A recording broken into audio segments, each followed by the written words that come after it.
algoritma penjadwalan berikutnya adalah algoritma prioritas. Ya, jadi di sini namanya prioritas ya. Setiap proses akan diberi nilai ya prioritas yang berupa nilai integer.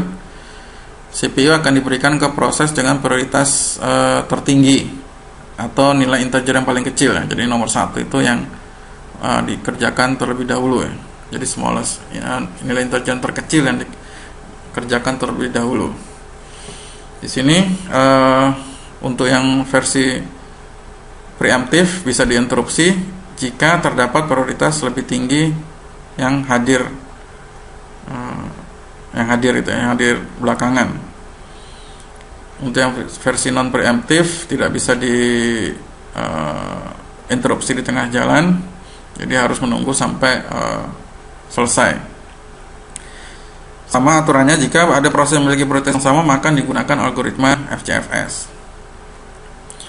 Nah, masalahnya adalah ketika untuk yang masalah preemptif tadi ya, ketika proses dan prioritas terendah mungkin tidak akan pernah dieksekusi ya. Jadi ketika dia dapat nomor 10 misalnya, tetapi proses baru yang sifatnya urgent terus, akhirnya dia akan mundur, nomornya semakin besar.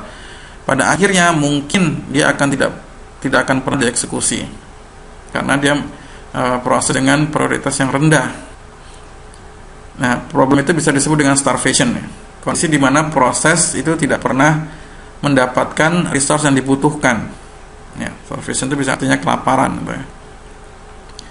Solusinya bagaimana? Itu dengan menggunakan teknik aging.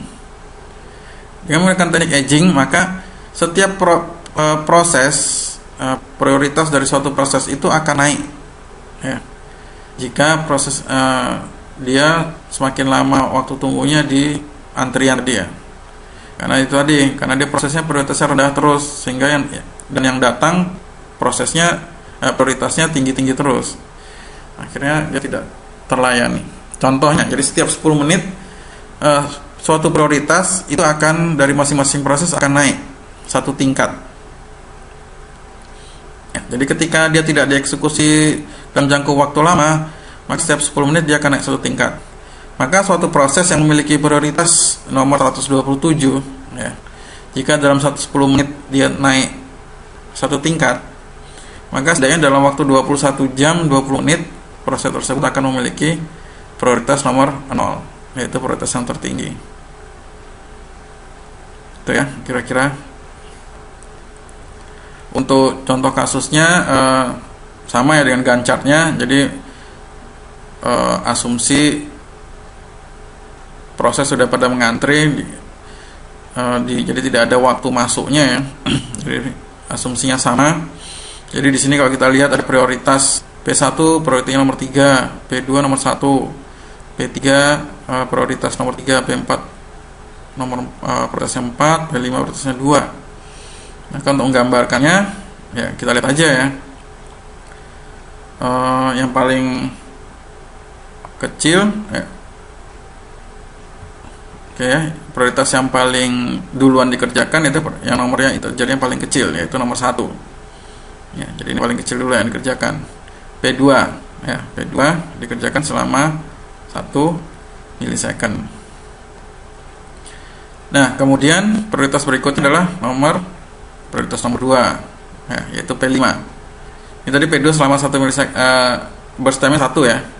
Burst time-nya 1. Kemudian prioritas nomor 2 adalah P5 dengan burst time-nya 5. Maka dia akan 5 ya.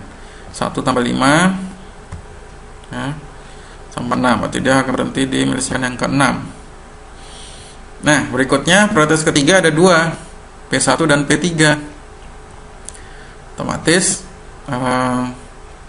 karena memiliki nilai sama, itu jadi sama aturannya. Kalau memiliki nilai yang sama berarti menggunakan algoritma FCFS atau FIFO. Itu siapa yang duluan datang itu yang dieksekusi ya. Dalam hal ini kita pakai P1 dulu ya. P1 burst time-nya 10, berarti mulai dari 6 ya, sampai tambah 10, 16. Oke ya. Kemudian berikutnya P3 burst time-nya 2, berarti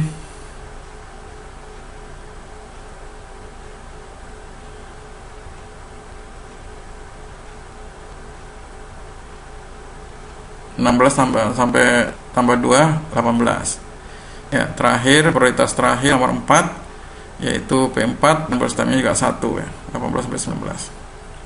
Sehingga kalau kita hitung P1 mana? P1 ini ya. P1 16 dikurangi waktunya tadi kita sepakati 0, ya waktu datangnya sama semua 0. 16 kurangi 0 dikurangi berstemnya 10, berarti 6. Ya. Kemudian P2 ya. 6 tadi ya. Kemudian P2 selesai di 1 ya. Jadi selesai 1. Berstemnya 0.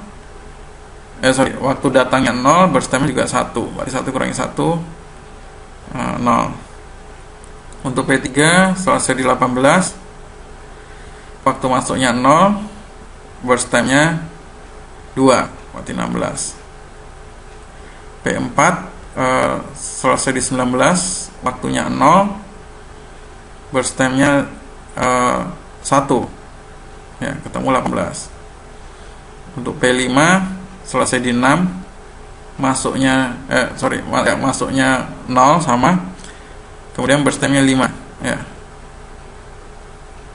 6 kurang 5 1, sehingga waktu tunggunya adalah 6 tambah 0 tambah 16 tambah 18 tambah 1 dibagi 5 sama dengan 8,2 milisecond. Ya, itu contoh dari penjadwalan prioritas. Jadi agak mudah ya, karena tinggal mengikuti prioritas yang diberikan oleh SO pada proses-proses yang tadi.